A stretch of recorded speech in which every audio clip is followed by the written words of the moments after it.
Hi! இன்னைக்கு நம்ம வெண்டைக்காவ வச்சு ஒரு கிரேவியும், குக்கும்பர், கிரேப்ஸ் எல்லாம் போட்டு ஒரு ரைத்தாவும் எப்படி பண்றதுன்னு பார்க்கலாம். Welcome to Akila's cooking station.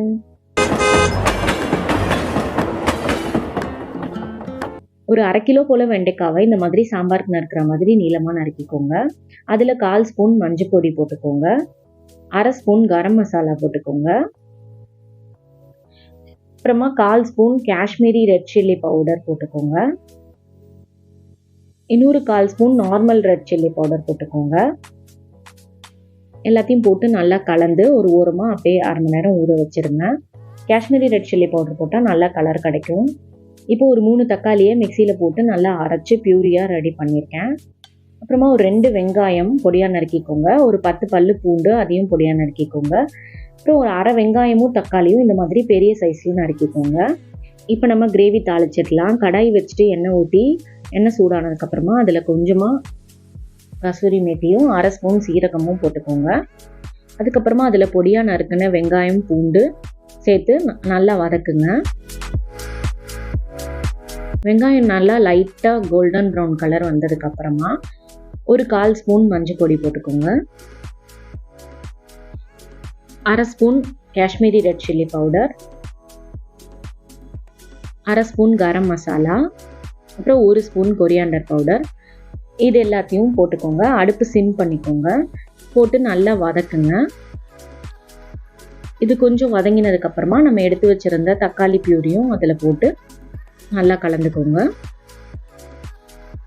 நல்லா கலந்துட்டு ஒரு மூடி போட்டு மூடி வச்சு சிம்மில் வச்சு ஒரு 5 to 10 minutes நல்லா கொதிக்க விடுங்க. நல்லா கொதித்து அதோட எண்ணெயெல்லாம் பிரிஞ்சு வரும். இந்த ஸ்டேஜில் நம்ம 1 கப்பு தயிர் நல்லா பீட் பண்ணி அதில் சேர்த்துக்கலாம். அப்படியே தயிர் சேர்த்தா நல்லா இருக்காது. ஸோ ஒரு மத்தோ இல்லை விஸ்கோ வச்சு நல்லா அதை கடைஞ்சிட்டு 1 கப்பு தயிர் சேர்த்துக்கோங்க. சேர்த்து நல்லா கலந்துட்டு மறுபடியும் ஒரு தட்டு போட்டு மூடிட்டு சிம்மில் வச்சு ஒரு 10 to 15 minutes நல்லா கொதிக்க விடுங்க.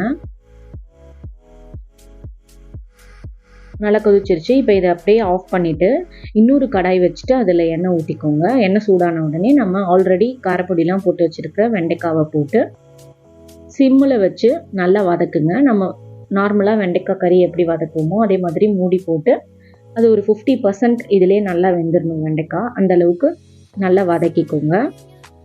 இப்போது வெண்டைக்காய் நல்லா வதங்கிருச்சு. இப்போ நம்ம ஆல்ரெடி செஞ்சு வச்சுருந்த கிரேவியில் நம்ம வதக்கி வச்சுருந்த வெண்டைக்காவையும் போட்டு நல்லா கலந்துக்கோங்க. திக்காக இருக்குது, ஸோ கொஞ்சமாக தண்ணி ஊற்றி கலந்துக்கோங்க. இப்போ நம்ம பெருசாக நறுக்கி வச்சுருந்த வெங்காயமும் தக்காளியும் இதில் சேர்த்துட்டு கலந்துக்கலாம். இன்னும் நம்ம இந்த டிஷ்ஷுக்கு உப்பு போடலை. ஸோ இந்த டிஷ்ஷுக்கு தேவையான உப்பும் போட்டு கலந்து தட்டு போட்டு மூடி சிம்மில் வச்சு நல்லா ஒரு 10 to 15 minutes அதை நல்லா கொதிக்கட்டும். இப்போ நல்லா கொதிச்சிருச்சு. இப்போ நம்ம வெண்டைக்காய் மசாலா ரெடி ஆகிடுச்சு. அடுத்து நம்ம ரைத்தா ரெடி பண்ணிக்கலாம். அதுக்கு வெள்ளரிக்காய், வெங்காயம், தக்காளி 3 நல்லா பொடியாக நறுக்கிக்கோங்க. கேரட் துருவலில் துருவி எடுத்துக்கோங்க.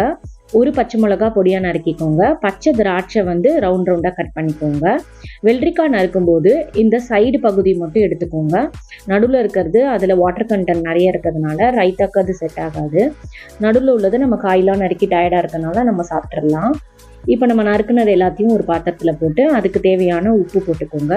அப்புறமா ஒரு 4-5 கரண்டி தயிர், இதுவும் நல்லா பீட் பண்ணி சேர்த்துக்கோங்க.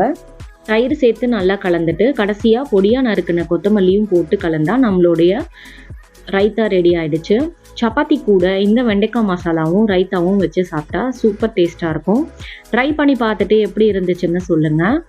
வீடியோ பிடிச்சிருந்தா லைக் பண்ணி சப்ஸ்கிரைப் பண்ணிக்கோங்க. நல்லா சாப்பிடுங்க, நல்லதையே சாப்பிடுங்க. அடுத்த வீடியோவில் பார்க்குறேன். பாய்.